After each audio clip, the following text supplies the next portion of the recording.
सो मंजीत जी, जैसे आपने देखा पिछले कई दिनों से बारिशें काफ़ी अच्छी चली हुई हैं, तो उसी के चलते जो है धान का जो अपना ट्रांसप्लांटिंग जो है अभी ज़ोरों शोरों पे चला हुआ है। तो इस सीज़न को आप आगे आने वाले टाइम में कैसा देखते हैं? अच्छा है जी, ऑल ओवर सब जगह बारिश हुई है और जब बारिशें अच्छी होती है तो ट्रांसप्लांटिंग जल्दी होता है, लेबर को ट्रांसप्लांट करना इजी हो जाता है। कुल मिला के अच्छे संकेत है। अच्छे संकेत। जी। अच्छा, तो जैसे हम देखते हैं जैसे ही आगे अपना जो है धान अब आगे पड़ा उसका चलता रहेगा, तो उसके साथ साथ जो है फार्मर को हमेशा जो एक चिंता रहती है वो पैदावार की रहती है या जाड़ की रहती है। डेफिनेटली। लेकिन वो जाड़ वो पैदावार लेना उसके लिए काफ़ी सारी दिक्कतों का जो है किसान को एक सामना रहता है। तो उसके ऊपर आप थोड़ा सा रोशनी डालना चाहेंगे?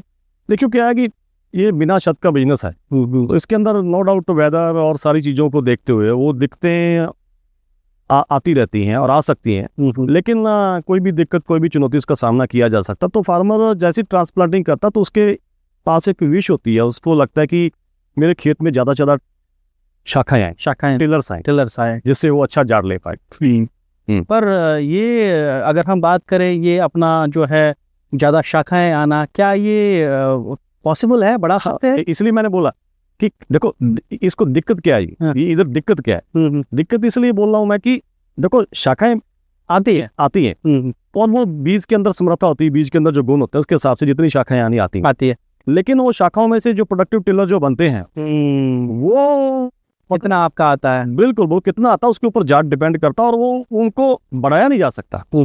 तो उसके लिए वो जो हम बता रहे हैं जो प्रोडक्टिव टिलर बढ़ाने के लिए वो किसान का क्या कर सकते? बिल्कुल देखो ये बड़ा इंटरेस्टिंग क्वेश्चन है कि प्रोडक्टिव टिलर के ऊपर जाट डिपेंड कर रहा है और प्रोडक्टिव टिलर को बढ़ाया नहीं जा सकता। तो कहानी ये है कि प्रोडक्टिव टिलर्स जो होते हैं ये शाखाएं बहुत आती हैं, टिलर्स बहुत आते हैं, लेकिन टिलर्स वेदर की वजह से, रोगों की वजह से ये बहुत सारे टिलर्स मर जाते मतलब वो प्रोडक्टिव टिलर में तब्दील नहीं होते।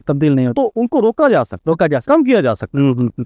आप समझे मेरी बात? बिल्कुल। टिलर्स जो मर जाते हैं, टिलर तो बचाया जा सकता है। बिल्कुल। तो उसके लिए कैसे बचाया जा सकता है उनको? देखिए बीएसएफ ने पिछले साल एक बहुत ही विश्व लेवल का एक अच्छा प्रोडक्ट जो मेबेलिया दिया, इसलिए उसको एमटीआर स्टेज पे डाला जाता है, मैक्सिमम टॉलरेंस स्टेज पे। बिल्कुल ताकि उस अवस्था के ऊपर रोगों की वजह से और अन्य किसी जो प्रॉब्लम्स आ रही हैं उनको वो रोक के जो प्रोडक्ट जो टिलर्स हैं वो टिलर्स ज्यादा से ज्यादा जो है प्रोडक्टिव टिलर में तब्दील हो जाए, तब वो मेबेलिया साथ देता है वहाँ पे। तो इसका कुछ कैलकुलेशन आप हमको समझा सकते हैं? देखो कोई भी खेत है, मान लो कोई भी फसल है, उसमें क्या होता है प्रति एकड़ पौधे होते हैं, हम कभी भी कैलकुलेशन करते हैं कि भाई इतने पौधे इतने हैं। तो धान की बात करेंगे भी है, धान के अंदर जो हमारे टिलर्स का जो समूह है ना, जो बहुत सारे नाड़ होते हैं उसका एक पौधा रहता है, तो ये लगभग 70,000 एक आकलन किया रहते हैं। सही है।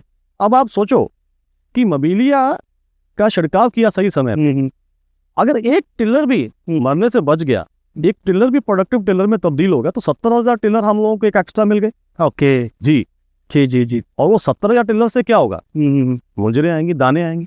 तो एक मुंजर का वजन औसतन क्या रहता है और टोटल हम क्या बता सकते हैं? देखिए हम ये सारा जब कैलकुलेशन हम करेंगे, ये सारा कैलकुलेशन जब हम करते हैं तो 1 एकड़ में 2 क्विंटल यील्ड जो है एक्स्ट्रा आता है, सिर्फ एक मुंजर बचाने से और एक प्रोडक्टिव टिलर पैदा करने से। तो इसका जो हम डोजेज है या एमटीआर का स्टेज आपने तो बता ही दिया, तो किस डोज पे इसको इस्तेमाल करते हैं? 20 ml प्रति एकड़ मेबेलिया का छिड़काव मैक्सिमम टिलरिंग स्टेज पे फार्मर्स ने लास्ट ईयर इस्तेमाल किया, बहुत अच्छे रिजल्ट्स देखने को मिले।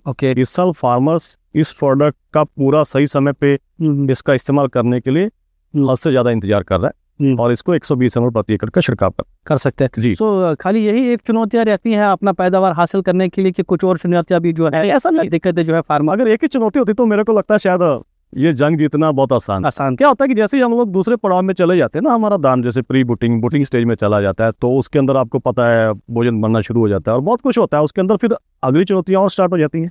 तो वो चुनौतियों के बारे में हम आगे दूसरे वीडियो में चर्चा करते हैं। डेफिनेटली। धन्यवाद। Thank you so much.